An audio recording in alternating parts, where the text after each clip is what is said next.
Baik, untuk pertanyaan yang pertama Pak, selama ini bagaimana Bapak dapat mengidentifikasi kasus-kasus yang merupakan dilema etika atau bujukan moral?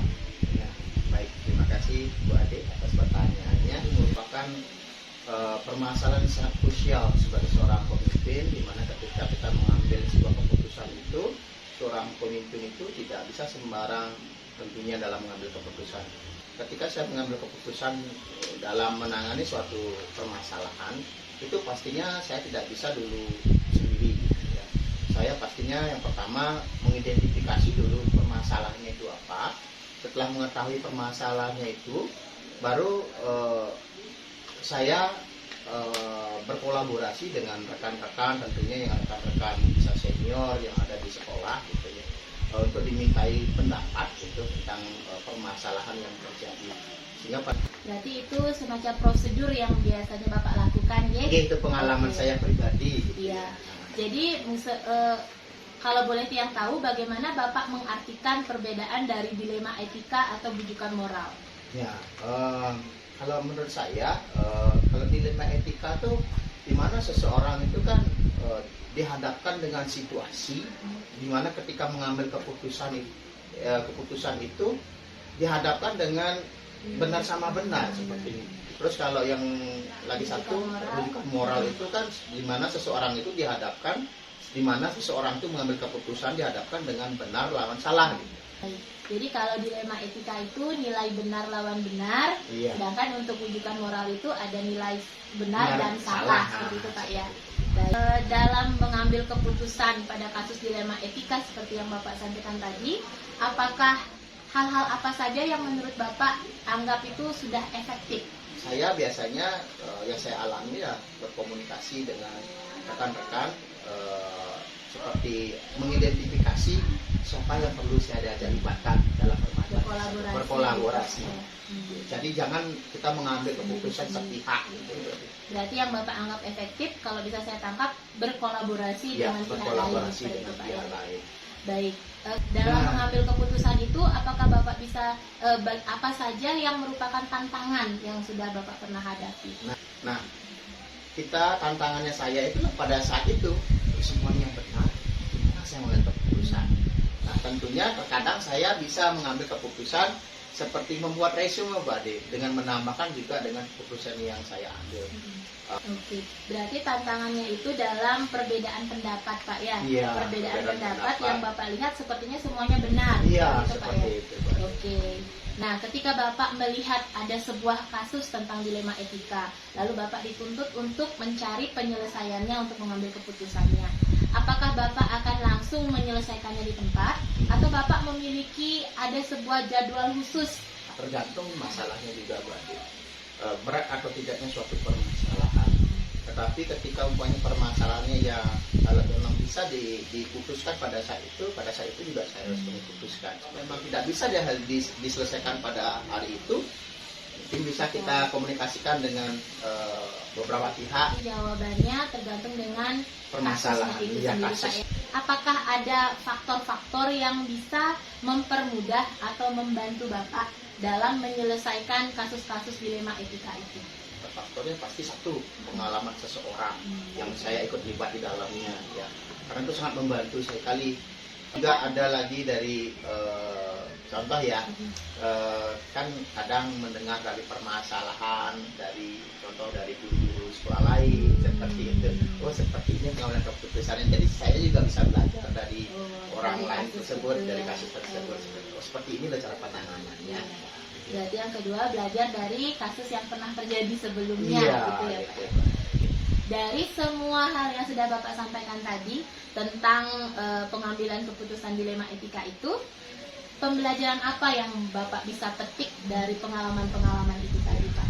Jadi pembelajaran yang saya dapatkan dari hal ini adalah bahwa untuk menjadi seorang pemimpin itu perlu suatu keterampilan dalam pengambilan keputusan. Kita harus mengidentifikasi nilai-nilai, apakah nilai-nilai itu sudah benar atau salah. Kita harus tahu dulu itu.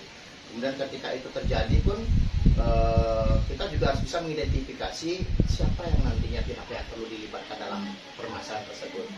Dan dari hal tersebut baru kita akan mencari fakta kejadian itu, baru kita akan istilahnya menguji lah, benar nggak, apakah sudah sesuai dengan ketentuan yang ada nggak, seperti itu sih Bu Ade.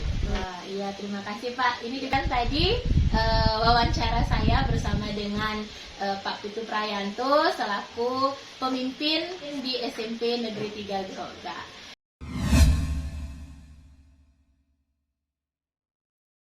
Om Swastiastu. Om Swastiastu.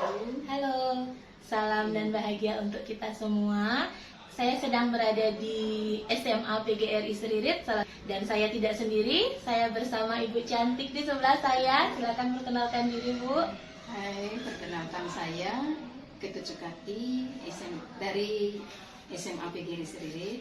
Saya ditugaskan sebagai kepala sekolah di Baik Ibu, jadi pertanyaan pertama, selama Ibu pengalaman Ibu ini, bagaimana Ibu dapat mengidentifikasi kasus-kasus yang merupakan dilema etika atau bujukan moral, Bu? Baik. Yang membedakan itu adalah pada kasus untuk yang tergolong ke dalam kasus etika moral, dilema etika. Kasusnya adalah yang benar dengan yang benar, ya, lawan benar. Untuk yang bujukan moral itu yang jelas itu ada benar dan salah antara. Berarti untuk yang dilema etika itu jika nilainya benar lawan benar gitu Bu ya. Sedangkan kalau bujukan moral benar dan lawan salah seperti Bu. Bagaimana Ibu menjalankan pengambilan keputusannya di sekolah Ibu ini? Nah, untuk pengambilan keputusan itu biasanya kami mulai dengan mengidentifikasi permasalahan, ya, atau kasusnya. Kalau sudah jelas itu merupakan dilema etika, maka perlu kita mempertimbangkan untuk berkoordinasi dengan pihak-pihak yang terlibat di dalam kasus itu. Kita berusaha untuk mengumpulkan fakta dulu. Nah, setelah fakta terkumpul, siapa yang bisa kita libatkan untuk membahas permasalahan atau kasus ini. Nah, kemudian dari sana kita kembali mencermati bagaimana kita mengambil keputusan. Berarti dengan membicarakannya dengan pihak yang terlibat seperti itu Bu, ya, mengkomunikasikan. Oke, berarti itu juga sudah termasuk dengan langkah-langkah yang biasa Ibu lakukan Bu, ya, seperti itu. Lalu apakah yang Ibu lakukan itu bisa Ibu anggap efektif dalam pengambilan kasus-kasus dilema etika? Rasanya memang lebih efektif karena kita tidak hanya mengandalkan pemikiran kita sendiri, sehingga permasalahan akan lebih baik, pengambilan keputusan akan lebih baik gitu. Ya. Lalu apakah selama Ibu menyelesaikan kasus-kasus dilema etika, apakah Ibu pernah menemukan tantangan? Jika pernah, hal-hal apa saja yang merupakan tantangannya? Mungkin bisa diceritakan. Ya, kalau berbicara masalah tantangan, tentunya di dalam kita mengumpulkan teman-teman yang kita ajak untuk berkomunikasi, berkoordinasi, di antaranya tentunya dia akan memiliki perbedaan prinsip, ya. Karena selama ini kita lebih banyak menekankan kepada prinsip, mengutamakan kepada humanisme. Ya. Oh, berarti itu tantangannya Bu ya, tapi tetap bagaimanapun mengambil keputusan dengan humanis. Baik Bu. Nah, selanjutnya dalam penyelesaian kasus dilema etika tadi, apakah Ibu langsung menyelesaikannya di tempat, ataukah Ibu punya jadwal tersendiri untuk menyelesaikan itu? Nah, untuk penyelesaian ini tergantung rasanya dari kasus. Kalau memang kasusnya itu termasuk kasus yang ringan, itu bisa diselesaikan di tempat, ya, dengan teman-teman yang terlibat di satuan pendidikan, itu kita sudah bisa mengambil keputusan, saya selesaikan di tempat. Tetapi untuk kasus-kasus yang lebih berat itu mungkin saja nanti harus melibatkan orang tua, kemudian dari pihak komite, atau bahkan dari yayasan.